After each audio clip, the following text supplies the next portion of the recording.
Capítulo 18. Jacarezinho. Victor Melo. Histórico. O trem foi um dos responsáveis pelo surgimento de muitos bairros do Rio de Janeiro.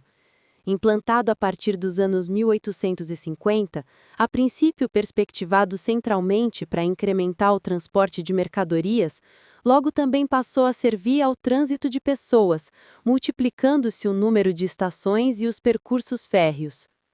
Conforme foi se dando o processo de gentrificação da região central, notável a partir da década final do século XIX e mais ainda nos anos iniciais do XX, núcleos populacionais foram surgindo ao redor das linhas ferroviárias, conectadas com bondes que transportavam a população para localidades mais distantes das estações. Da mesma forma, polos habitacionais que foram se estabelecendo induziram a instalação de estações ferroviárias. Na verdade, deslocaram-se para os subúrbios não só pessoas das camadas populares, como também gente de extrato médio. Não tardaram a surgir áreas mais valorizadas e outras que foram assumindo as características de comunidades de baixa renda, formadas inclusive por migrantes que chegaram em grande número ao Rio de Janeiro. O bairro do Jacaré, cujo nome, segundo uma das versões correntes, se deve ao rio que corta a região, tem uma história similar à de outras áreas da cidade.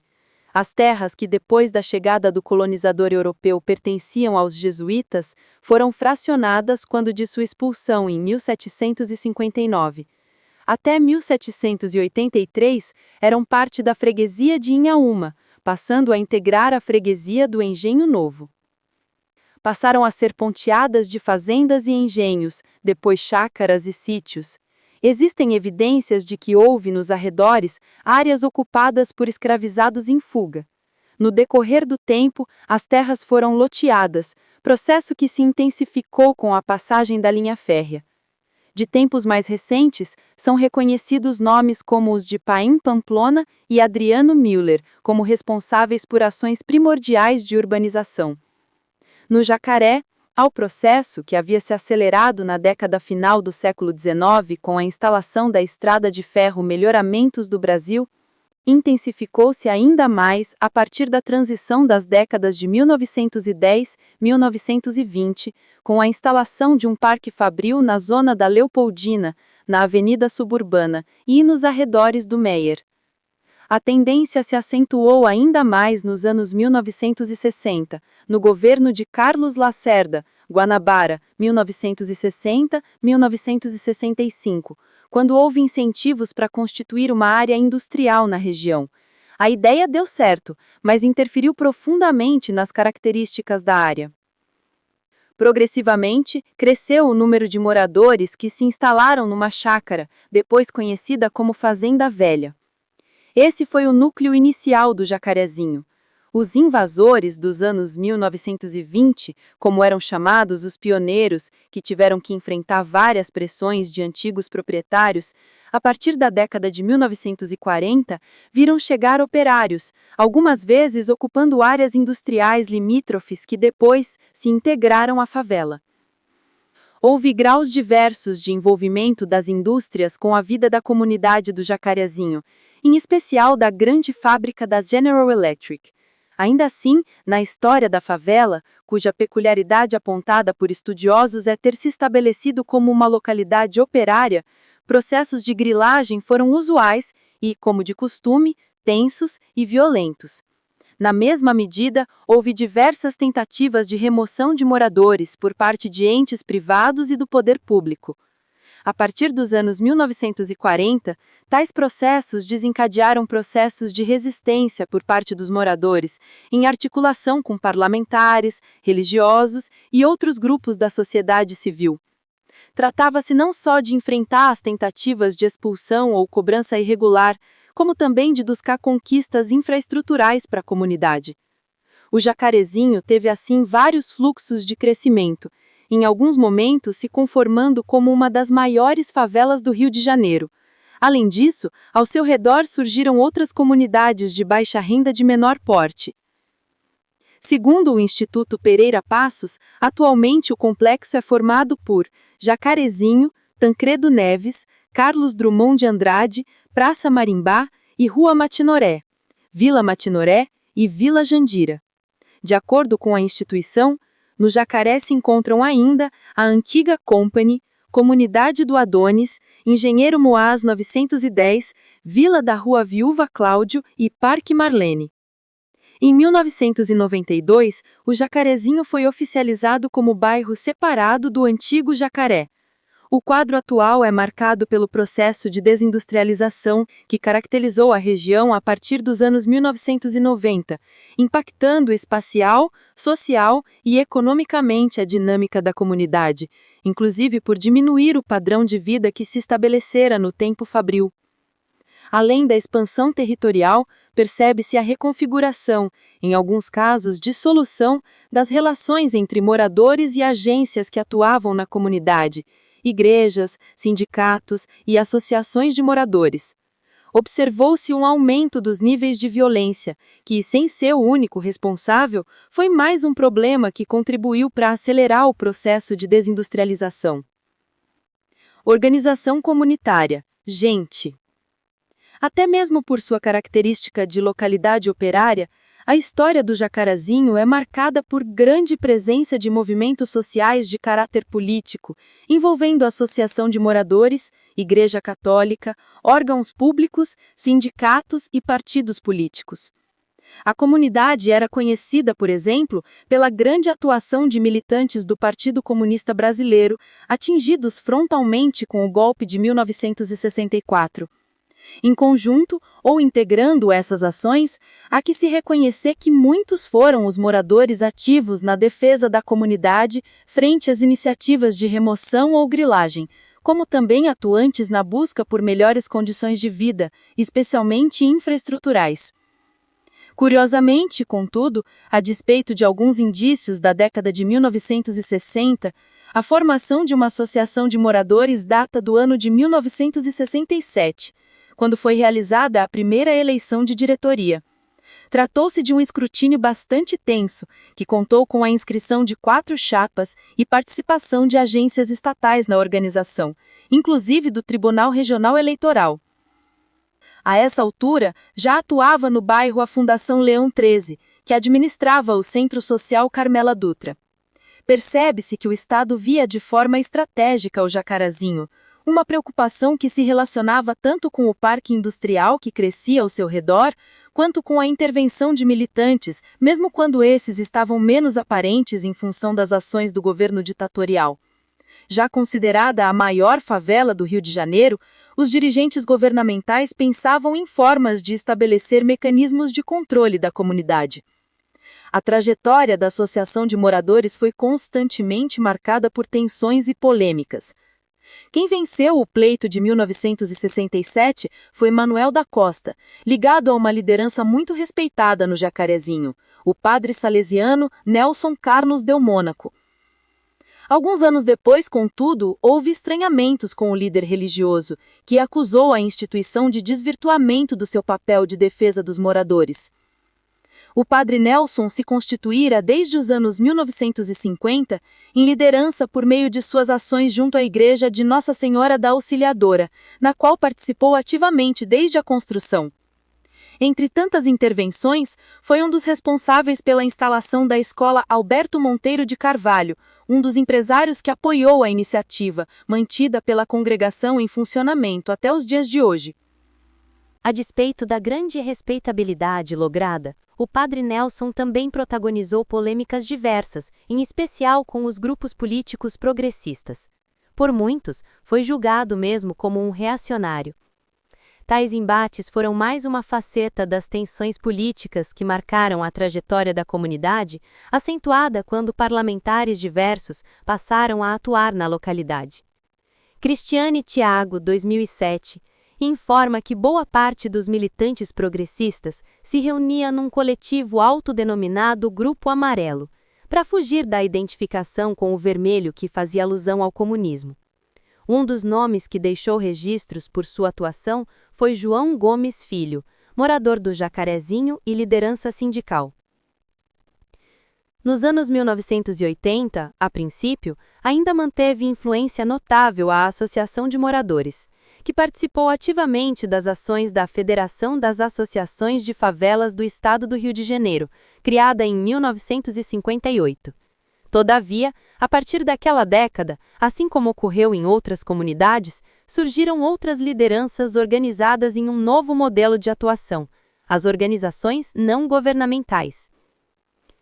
Nos dias de hoje, um dos líderes mais conhecidos da favela é Humba Gabriel, Antônio Carlos Ferreira Gabriel, militante que atua em vários âmbitos e grupos, comunicador social, um dos fundadores do Centro Cultural do Jacarezinho e da Cooperativa Mista dos Trabalhadores do Complexo do Jacarezinho, uma das primeiras criadas em comunidades de baixa renda.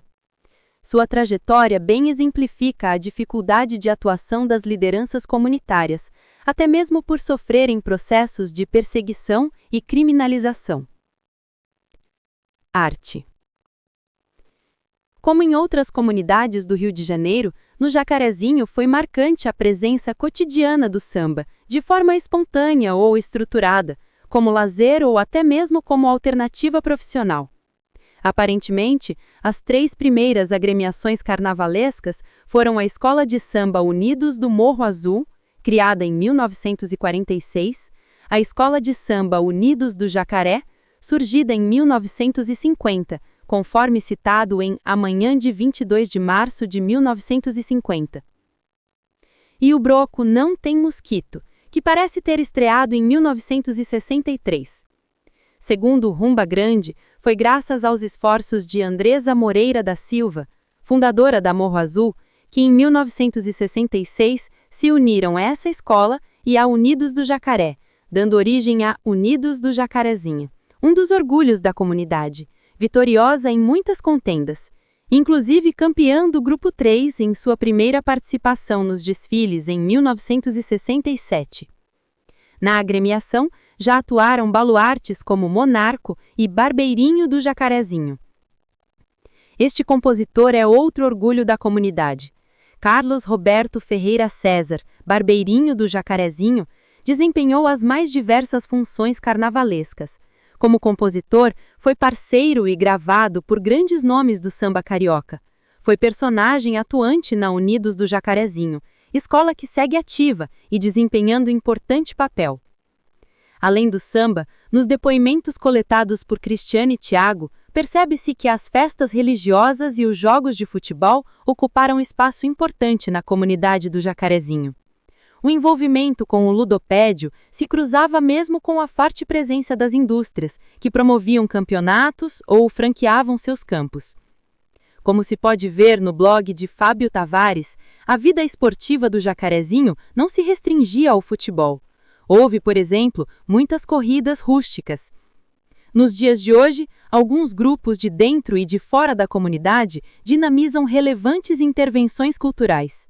Criado por Humba Gabriel em 1992, deve-se citar o Centro Cultural do Jacarezinho, que entabulou projetos diversos nas áreas esportiva, artística e de memória. No âmbito da arte, o projeto Dançando para Não Dançar tem o Jacarezinho como uma das 13 comunidades atendidas.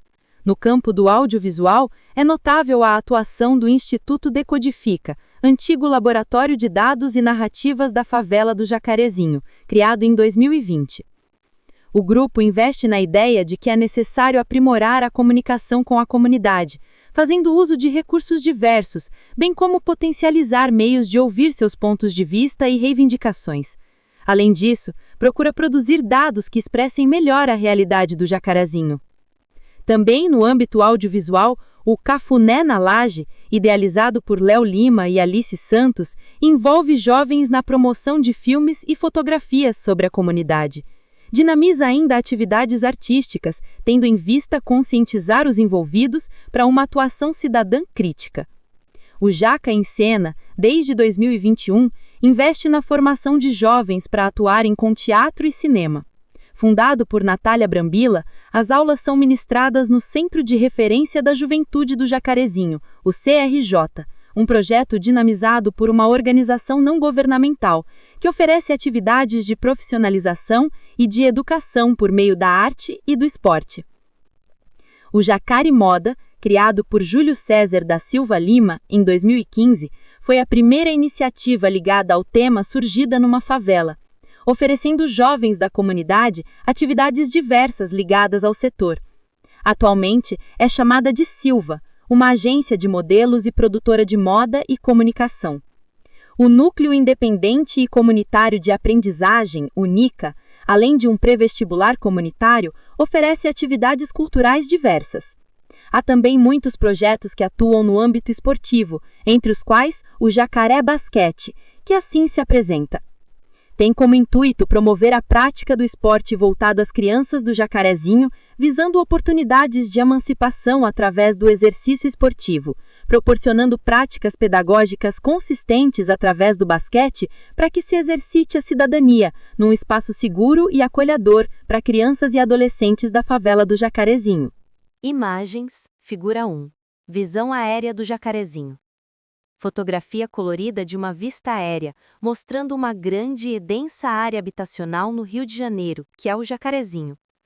A paisagem é dominada por uma vastidão de telhados e construções baixas, com a predominância de alvenaria aparente e reboco pintado de branco. As casas estão construídas muito próximas umas das outras, separadas por vielas e ruas estreitas que se cortam. Em primeiro plano, é visível uma quadra esportiva murada. Ao fundo, a área mais plana do bairro se estende até encontrar uma área urbana mais estruturada, e o horizonte é limitado pela silhueta de montanhas, características da paisagem carioca. Fonte: Rio de Janeiro, 2010. Figura 2. Eleições para a Associação de Moradores do Jacarezinho. Fotografia histórica em preto e branco que captura uma cena de rua no Jacarezinho. A atenção é atraída para uma faixa de pano estendida sobre a fachada de uma casa, contendo a inscrição em letras grandes: Reunião do Povo na Chapa Amarela. Isso indica um momento de mobilização popular ou eleitoral no bairro. Em primeiro plano, na rua de terra ou pavimento simples, duas pessoas, um homem e uma mulher, caminham de costas para o observador. A mulher carrega um volume grande sobre o ombro. As casas ao longo da rua são simples, com telhados de telha e alvenaria antiga, completando o ambiente de um bairro periférico em um momento de organização comunitária. Fonte: Correio da Manhã, 1967. Figura 3. Jacarezinho. As imagens compostas por duas fotografias ressaltam o acentuado contraste do bairro ao mostrar a imensa e densa malha de casas populares, com seus telhados muito próximos e construções simples, que circunda e contrasta drasticamente com uma área central planejada, composta por edifícios longos e brancos de caráter institucional ou industrial e grandes extensões de espaços verdes. Em harmonia com essa paisagem, se captura o detalhe da vida residencial, dominada por telhados de casas de alvenaria e telhas de cerâmica vermelha, estendendo-se em direção a uma rua pavimentada e revelando também ao fundo a proximidade da área habitacional com essas grandes estruturas brancas e áreas arborizadas. Juntas, as imagens ilustram a complexidade territorial do Jacarezinho, marcada pela justaposição de ocupação adensada e espaços institucionais organizados. Fonte: Anthony Leeds, S.D. Acervo Fiocruz.